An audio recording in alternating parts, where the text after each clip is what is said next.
guys. All right, injuries today. Brunskill will be limited. Ty Davis Price out, Croft out, Armstead will be out, Trent Williams out, Ross Dwelly out, and Aziz is out. Go ahead. I don't know if this falls under game plan or anything else, but when Brunskill does return to practice, will he be a guard or center? Both. He works all inside and he's play tackle also. Okay. Does that move Hans out to tackle at all? He can do all too. He's done all 5 for the Browns. He's been working all for us too. Any update more on Trent Williams' ankle and how severe it is? No, we're still hoping he doesn't have to go on IR, won't need surgery or anything like that, but still not sure with the high ankle sprain. Armstead's going to fascia, is that improving or is it better than last week or worse? Yeah, it is improving. I mean, he was real close to going. We thought he did good in that workout before the game, but we held him back, and it's still the same today as it was on game day. So hopefully it'll be good by Monday.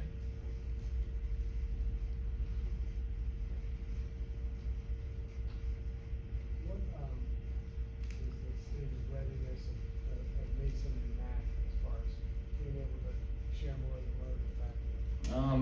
They're as ready as they can be. I mean, Mason's been here a lot longer than Mac. Mac's got 2 weeks in, I believe.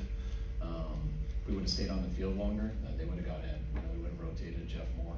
But we didn't have many long drives there in the second half, so the stamina was fine. How's Tevin looked? Just to have seen those. He's looked good. I mean, just getting him back last week, we had him on those 2 full speed practices, and he was good. Probably would have been up versus Denver if it wasn't for the altitude and stuff there. Did Evero end up playing you a lot like the Rams do? I mean, could you see his background and what they did against you guys? Yeah, definitely. It's all those same coverages, fronts. I mean, Seattle does it, Green Bay does it, the Rams do it, Chargers do it, Broncos do it. So there's a lot of teams that play that same style. You told the Denver area reporters that with so many teams running your style, there are more defenses that see it during the season. What does that do to you? Does that mean that you have to sort of evolve more quickly, adjust more in the game when there's some familiarity there? Yeah, I mean, they don't really change much. They have different ways to mix stuff up. So it's all about hitting the right ones versus the right mix-ups. It's more like a Rolodex deal. It's trying to hit the right ones and having answers versus the wrong ones. It's always like that. The things that you do to exploit it, when you do it a lot of times, then you see other people do it a lot too.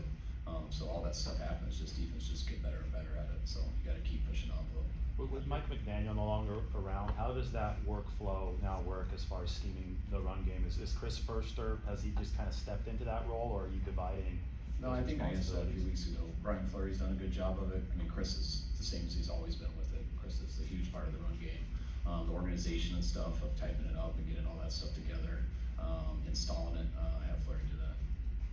Kyle, with your nickelbacks, is it a game plan thing? Like which style Lenore or Womack is better against the matchup, or is it just like, I think you mentioned that Lenore had been playing so well that felt like he had earned that spot.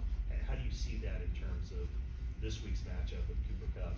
To me, we just felt Demo gave us the best chance to win last week. We thought he was a better player at that time, and we'll see how we feel this week. But it's pretty no more than that. But is it matchup related? No, it didn't have to do with what we were going against. When you look at the Rams, Kyle, you probably know them better than anybody. How have they changed a little bit with Bobby Wagner in there? What do you see about their defense? They don't change much. Just gives them a few more options. Bobby's a middle linebacker who's also a very good pass rusher. So each week they can play him at different positions. It's the same thing they do with Jalen. I mean, Jalen's sometimes a corner, sometimes he's a nickel, sometimes he's their 3-4 edge backer in a nickel front. They do that with everybody. Now they can do it with Bobby. They don't put him at corner, but it's just switching people up, testing your rules, all that stuff, which it's tough when they have those guys out there, how to mix it up. Stafford was sacked 7 times in the first week, and then Who's that? Matthew Stafford was sacked 7 times in the first week, 1 each the next 2 weeks. Was there anything significant that they changed, or are they just playing better? No, I mean, I think they went against a real good defense. I think they had to throw it a lot more in that first week. But I mean, Matt does such a good job of getting rid of the ball. Regardless, it's hard to get to him. But anytime you can make teams more one-dimensional, you get a lead like Buffalo did. It's a lot harder to get away without having those sacks. You can't really obviously replace Trent Williams, but McKivitz did step in last year in the last regular season game and held his own. What qualities does he have that enable him to hold his own against the Rams? Just the game's not too big for him. That was such a big game, and we were really hoping we were gonna have Trent, obviously, and Trent tried his hardest all the way up to game time, and I just remember when we told Colton he was up, and it was no big deal to him. He went out there and he performed. It was a huge challenge going against those two edge players they had, and he battles all game. Whether he gets beat or not, he's gonna be there every play, and that's always gives you a chance. This is gonna be a little random, but with Emmanuel Mosley and Juwan Jennings, and each of them came into the league, they had a bit of an uphill battle. How do you see them help each other improve, and do you think there's anything to the bond that they have as a college team? It is random. I forgot they were college teammates. But that makes sense. They're both similar to me. I mean, they're both such scrappy dudes who they just compete every single day. How you guys see them on game day is the same as how I see them in OTAs or training camp or practice today. So they have that same style, and I think that's always been their case, and that's why they're good college players. But that's also why when they were on practice squad, how much they made plays, how they look the same, and to me, that's why they get so much better each day. Every day they're trying to be their best, and you just keep stacking up days, and you don't have setbacks with injuries, and usually those things happen to guys like that. When you guys are reviewing film of that Denver game and you see Tito get open a few times and not get the ball, how does he handle that? He handles it fine. He understands. I mean, there's busted coverages that happen, and people they busted two coverages. It was twice in a bunch. One was Debo down the middle of the field. The other one was Ayuk in the same bunch, all alone down the field. But we threw it to George on the other side. They handle that fine. If they understand why the quarterback can't see that, you don't have a clicker in your hand, and there's certain ways you're looking at stuff. And now, if they were number one and ball was supposed to go there, and they were staring at him, and we had the pocket, he would handle it all right, but it'd be frustrating. But that's not the case. You obviously felt good about Huff going into year 2, but has he exceeded what you thought he could be doing at this point? We knew he had a chance. He's like this in practice a lot. And he's been great all year. And when I look at some of these clips from last year, some of the plays he was in last year making. We played Chicago earlier in the year, and I think that was Huff's first start, so I got to see him. I watched him this year from Chicago last year. Just watching a Rams game from earlier in the year, he got to play Monday night versus them in the first game last year, so he looks the same. We should have played him a lot more last year. Take some more.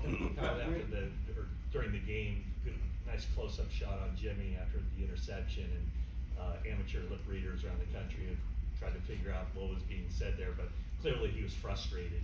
Do you guys have the give and take after the game in the days afterward where, you express your frustrations with him and maybe he does the same? What's your give and take like after a game like that? Like it is with one of my friends. Me and Jimmy are around each other every single day, so there's not any awkwardness from us or anything that's kept from each other. I don't know the clip you're talking about. I got it on my notes before this press conference, but I'm not a very good lip reader, but I probably won't watch it. Was there frustration and disappointment after that game between you two then?